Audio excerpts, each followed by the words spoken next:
resumen en imágenes. A una semana de la explosión en la torre B2 del complejo administrativo de Pemex, peritos internacionales de una sola empresa consideran que el estallido pudo haber sido causado por acumulación de gas, probablemente metano, que no requiere de una gran cantidad para explotar. Creemos que fue metano y no otro gas, pues el estallido fue limpio y sin residuos ni incendio debido solamente a la acumulación del 5 o del 10% en una celda de cimentación cerrada, suficiente para estallar. Esto lo dice Mauricio Schecker y Brian Donegan, peritos de una empresa estadounidense que se llama Global Operational Integrity, SGC, en conferencia de prensa con responsables de la paraestatal. Quiero decirle, antes de presentarle estos dictámenes, que cuando llegaron los peritos, había peritos de España, de Estados Unidos, de Canadá, de Colombia, que yo recuerde, y aquí me están hablando dos peritos de una empresa privada de los Estados Unidos. El metano tiene varias formas de haber entrado a esa celda de cimentación y en este momento nuestra investigación se está enfocando a identificar de dónde proviene ese gas e incluso estamos intentando replicar esa intrusión porque puede ser, como Brian lo indicó, mínima. Entonces se están movilizando equipos que detectan partes por millón en concentraciones muy bajas para poder determinar si esa acumulación se generó a través de los años. Strongly suspect it was methane. Is because of the characteristics of the explosion. That's one of the reasons we're looking at sewer sources as a possible point of entry. Methane explosions in and of themselves are actually fairly common, unfortunately. Estamos buscando lo que pudieran ser residuos en el drenaje. Dice que es una posibilidad que sería muy rara, pero finalmente es algo que se pudiera haber presentado, dice el segundo Donegan. De haber existido una concentración mayor al 10%, los trabajadores de la empresa Copicosa hubieran muerto por asfixia sin darse cuenta, ya que el metano en su estado natural es inodoro y desplaza el oxígeno, que es nuestro argumento aquí. Pero me hablan del 10% y yo nada más me pregunto, ¿10% de qué, señores peritos? ¿10% de qué me están hablando? No obstante, los expertos reconocen que falta por establecer la fuente del gas metano que podría encontrarse en una antigua tubería hallada en la cimentación, de la que no se tenía conocimiento en los planos, o bien de una red hidrosanitaria o del mismo relleno del subsuelo. Los expertos agregaron que las explosiones de gas metano son comunes en minas, drenajes y estructuras de menor tamaño, aunque no lo son usualmente en edificios grandes como este. Por su parte, Sergio Martínez, subdirector de servicios corporativos de Pemex, reconoció que tanto la válvula como el ducto de gas natural encontrados por peritos de la PGR en los cimientos no están en los planos de la empresa, quizás por haberse puesto en desuso desde hace muchos años, pero que esta es ya una cuestión que se investiga, dijo. Queremos estar seguros que todo opera con normalidad y que no tenemos ningún factor que altere. Todo lo que es la seguridad desde el punto de vista de los edificios está totalmente cubierta. No estaríamos ahí si no fuera del todo seguro. Conferencia de prensa del pasado lunes, el procurador Jesús Murillo Caram informó del hallazgo de un regulador o válvula y un ducto en la zona de Pilotes que dieron positivo a gas metano, los cuales no están registrados en los planos del edificio. Por otra parte, el secretario de Gobernación reconoció que tras la explosión del 31 de enero, la paraestatal ha recibido amenazas de gente que quiere generar un ambiente difícil para el país, amenazas que están siendo investigadas, dijo. Algo que sí estamos investigando es algunas llamadas que están avisando de supuestos actos, acciones, amenazas mínimas, muy pocas, pero que no vamos a permitir. sí las vamos a investigar. No pueden hacer de este momento difícil para el país, de la pérdida de personas por un evento aislado, pues querer generar un ambiente difícil ya de por sí para todos los mexicanos. Un ambiente difícil ya de por sí para todos los mexicanos. El jefe de gobierno del Distrito Federal, Miguel Mancera, dice que no hay riesgo en instalaciones hidráulicas y de gas subterráneas en la ciudad, pues luego de lo sucedido en Pemex, tanto el sistema de aguas como de protección civil han realizado inspecciones y todo se encuentra en orden. Y claro, si estamos hablando de 1 metro cúbico de gas natural y dice el jefe de gobierno que todo está bien y que no hay ni siquiera 1 metro cúbico de gas natural en ningún lado suelto, pues, caray, mis felicitaciones, qué inspectores, ¿eh? Quiero reiterar que nosotros no tenemos absolutamente ningún tema de alerta en las instalaciones hidráulicas, en las instalaciones de desagüe de la ciudad, porque también había esos comentarios de si el drenaje no tendría alguna problemática. Yo lo tengo en la respuesta directa del sistema de aguas, que no hay ninguna problemática. No hay, dice, ninguna problemática. Una comisión de legisladores de todas las fracciones parlamentarias realizará esta tarde una visita al centro administrativo de Pemex en respuesta a la invitación que les hicieron tanto la PGR como la Secretaría de Gobernación. En Reynosa, personal y derechohabientes del hospital de Pemex fueron evacuados poco antes del mediodía de ayer por una alarma de incendio que se activó en el área del almacén a consecuencia del humo que generó un desperfecto en un horno de microondas.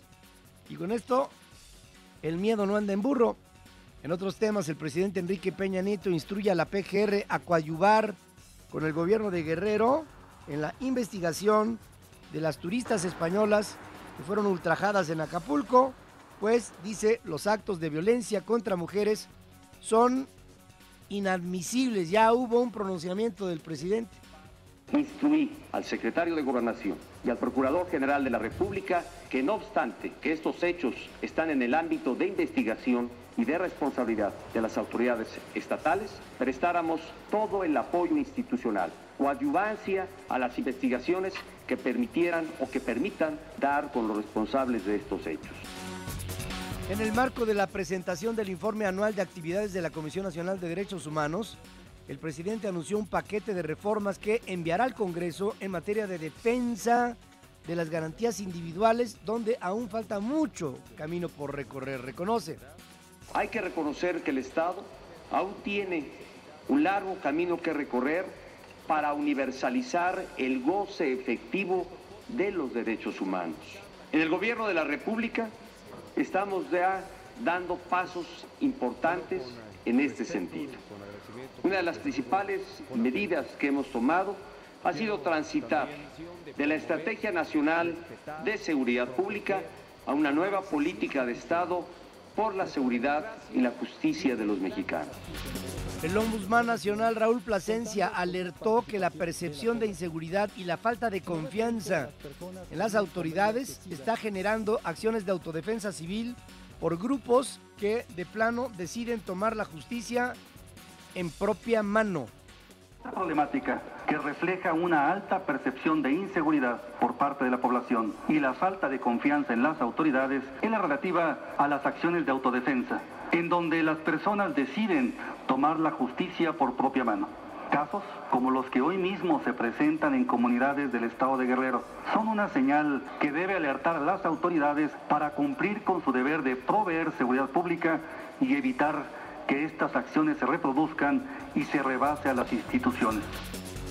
Mientras el gobernador de Guerrero, Ángel Eladio Aguirre, asegura que ya se tienen pistas muy firmes sobre el grupo de delincuentes que violó a las turistas españolas, pero su gobierno está actuando con suma cautela para evitar que se diga que se está buscando archivos expiatorios. Ángel Aguirre encabezó el homenaje póstumo a 9 agentes estatales asesinados en una emboscada en el municipio de Apaxtla.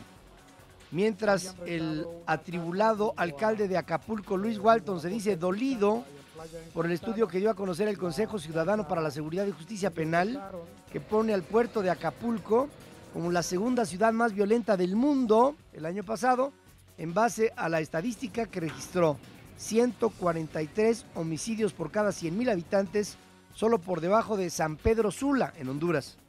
En un comunicado, el gobierno de Guerrero rechazó la calificación del Consejo Ciudadano y lo consideró un intento malintencionado de dañar la imagen del Estado y de sus habitantes. Las cifras hablan, ¿no? Digo, no se trata de ver si es un intento o no es un intento, las cifras no mienten.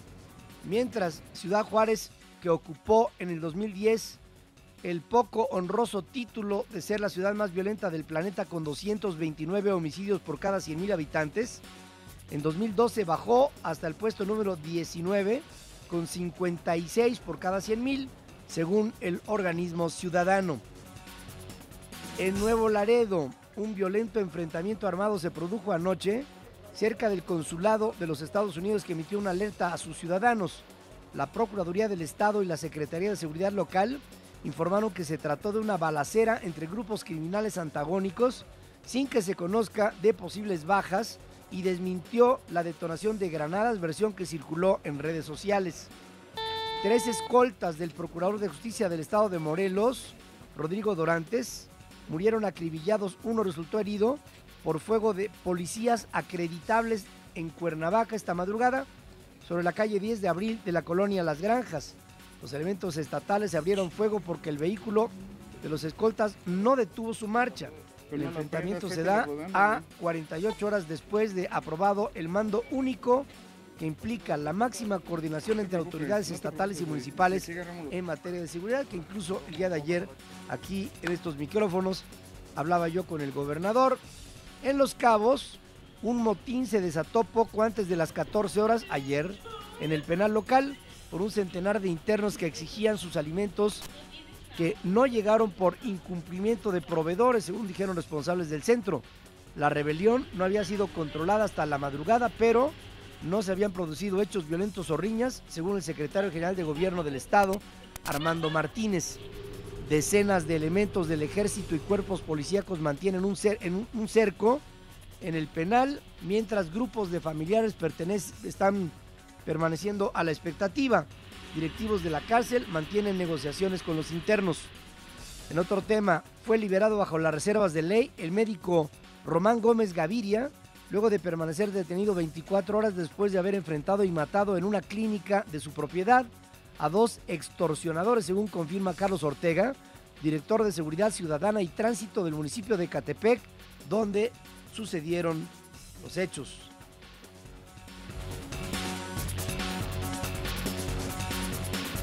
Fue en defensa propia este doble homicidio, ¿no? El doctor, al verse sometido y amagado por estos sujetos, él hace una reacción para salvar su vida, ¿no? Vecinos de la clínica y de las colonias Valle, Anáhuac y Fuentes de Aragón se manifestaron durante varias horas e incluso bloquearon la avenida central para exigir la liberación del médico y denunciar que son víctimas constantes de la delincuencia, sin que hayan encontrado un solo sentido de apoyo de las autoridades. Y más de la delincuencia común, el vocalista del grupo Caifanes, Saúl